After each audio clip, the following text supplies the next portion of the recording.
Alrighty, I'm going to be doing some repairs on the 300 today after water riding it like a week and a half, 2 weeks ago. Had some issues the next day. This old battery, I guess the caps are not sealed very well. So the battery got full of water and then the acid overflowed out of the battery. And in case anybody didn't know, battery acid destroys aluminum and copper.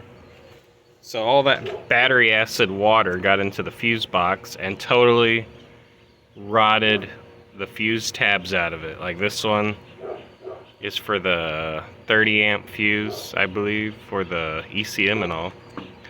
So it just rotted the fuses right out and the little slots. So I got one of my other old wiring harnesses that was involved in a fire, and the fuse box is still good, so cut the fuse box out. So I'm gonna cut that old one off and solder this one on. Gonna do it the right way, people. We're gonna solder it up, make sure everything's watertight, and then I'm gonna go through and make sure all the plugs on this whole thing are clean and make sure that we got a ton of dielectric grease really packed in there. And I got myself, we're going to be trying a hotter spark plug, a DPR5. And I got a new spark plug wire because this is my spark plug wire right now. This is what I was using to run it underwater. It's just a piece of clear fuel line zip tied to the spark plug wire, zip tied to the spark plug, and there's just a piece of the wire sticking there on top of the plug because my plug decided to crack and I didn't want to accidentally have a failure underwater because of the spark plug top getting all wet. So we're going to replace it with this sucker here. See how well it does. I haven't used one of these NGK wires, but it looks like it'll seal up pretty well. And I got a sticker NGK.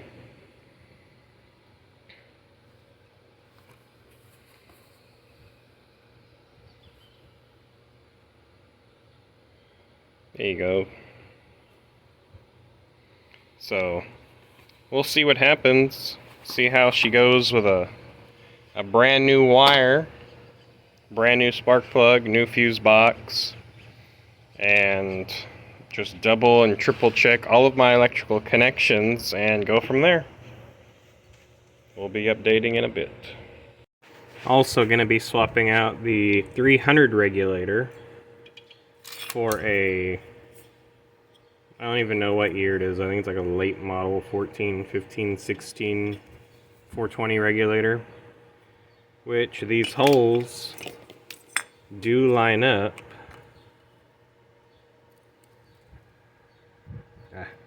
There we go, kind of. They do line up so we can bolt the 420 regulator in the exact same factory location on the 300 on that little tab. The only thing I need to do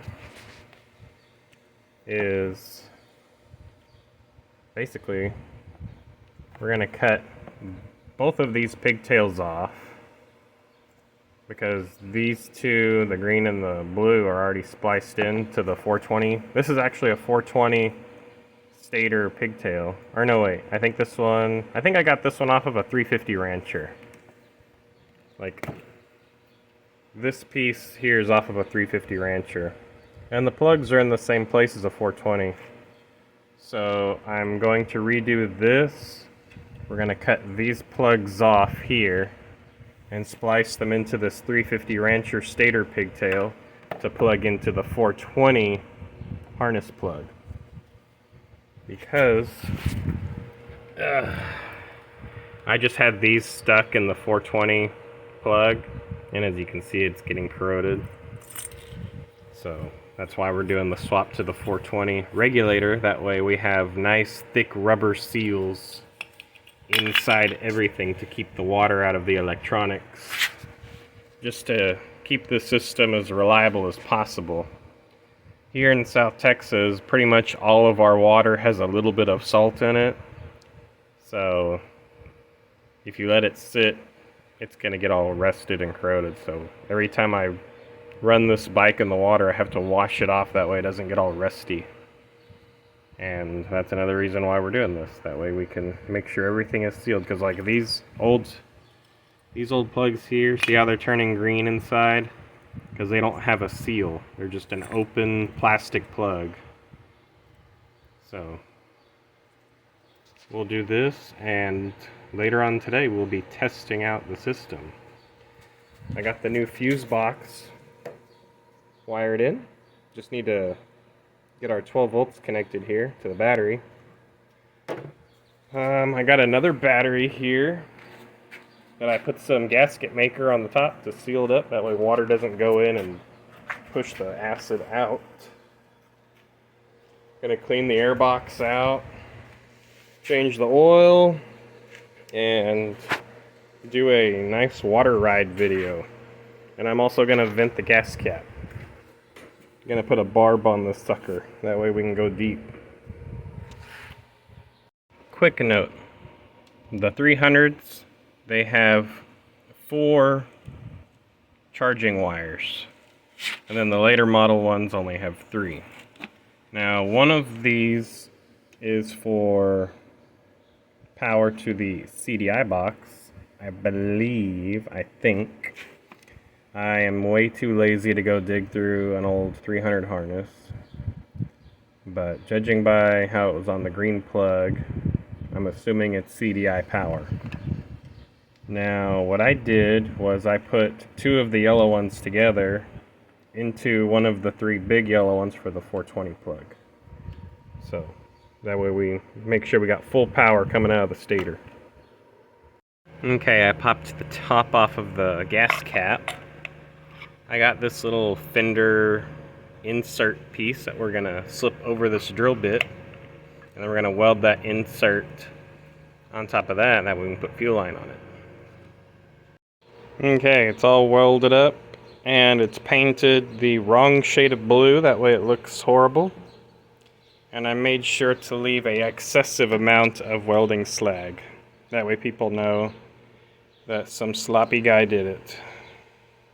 And I just didn't feel like grinding things today. So we're almost to the testing phase. Okay. Fuel vent is vented up there at the moment. The water level in our little resaca has gone up about 3 feet. So the original snorkel was at this little coupler about here. So now we're about 2 feet taller. This should be interesting. Oil is changed. So from the ground to the top of the snorkel is 6 foot. It's as tall as I am. So, new spark plug-in wire, taller extension on the snorkel, fuse box swapped out. The air is taken out of the tires. Oil change is done. And both front and rear differentials and the transfer case have a nice water oil mix that I'm not going to change yet, because why bother? Typical 300 rear end is doing its thing, being stupid, taking on water like a sinking ship. So hopefully I will have a test video right after this brief message from none of our sponsors.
there we go. Some real water riding.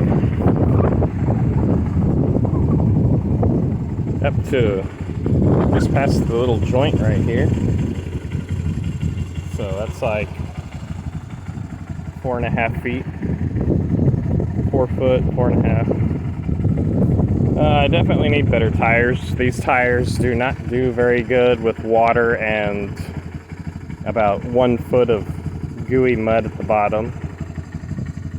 So definitely gonna need bigger tires, more lift. But the EFI system makes this thing awesome. It just rips right through. Awesome throttle response.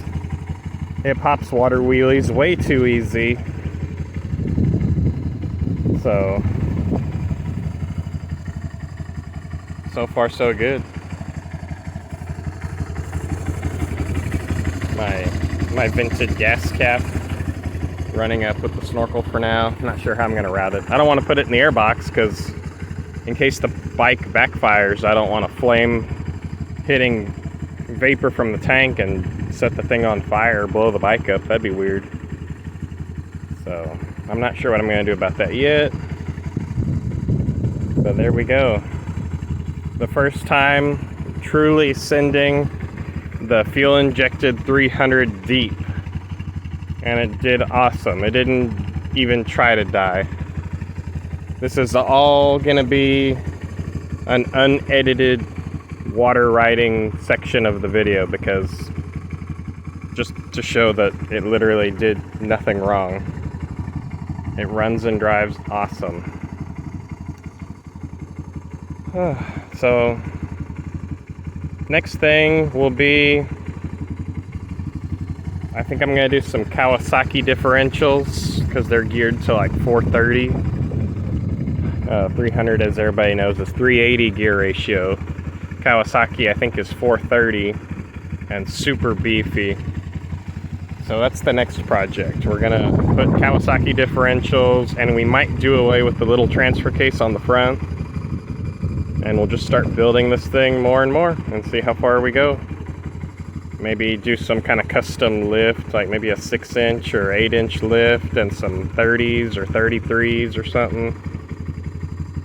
Not sure yet, but we'll get there. Thanks for watching.